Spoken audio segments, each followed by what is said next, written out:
Assalomu alaykum, hurmatli YouTube'dagi Drongo obunachilari. Bugungi videomizda 3 ta ko'rinish jihatidan bir xil bo'lgan, lekin xarakteristikasi har xil bo'lgan skuterlarimizni birma-bir qisqacha obzorini qilib beramiz. Bizni kuzatishda davom eting. GM Pro WL hamda TK9090 modelimiz. Bularni o'sha boshida aytib o'tganimdek, xarakteristikasi bir xil. Akkumulyator quvvati 60 volt, 20 amper. Bitta to'liq quvvat bilan 55-60 km masofani bemalol bosib o'tadi. Motor quvvati 240 watt, maksimal tezligi 25 km/soatiga. Eng muhimi, bularni ограничениясini olib tashab 35 ga qo'yib olsangiz ham bo'ladi. Ya'ni maksimal tezligini 35 km gacha chiqarsangiz bo'ladi. Endi bularni qulayliklarini aytadigan bo'lsak, uchalasida ham yon taraflari duga bilan himoya uchun qoplangan. Orqasida bagajnigi har xil ko'rinishda, oldi tarafida bo'lsa savatchalari mavjud, ko'rishingiz mumkin. Uchalasida ham telefon podstavkasi mavjud. Uchalasida ham. Hop.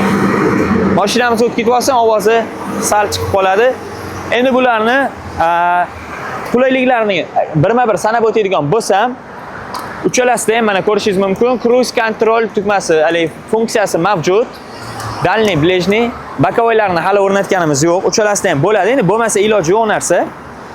Dalniy hamda orqaga harakatlanish, oldinga sport rejimlari bor. Parkovka rejimi ham bor. Eng muhimi, uchalasida ham kerak bo'ladigan, bo'lmasa iloji yo'q bo'lgan narsalarimiz, signali hamda pavorotniklari bor. Bundan tashqari masofadan boshqariluvchi pult hamda NFC kartalari mavjud. Ko'rishingiz mumkin. Uchalasi ham jidkisli tormoz sistema bilan jihozlangan. Uchalasida ham bonusiga mana bunaqa himoya kaskasi hamda yomg'irdan pana qiluvchi yopinchiqlar bilan chiqadi. Buni bagaji bor hammasida.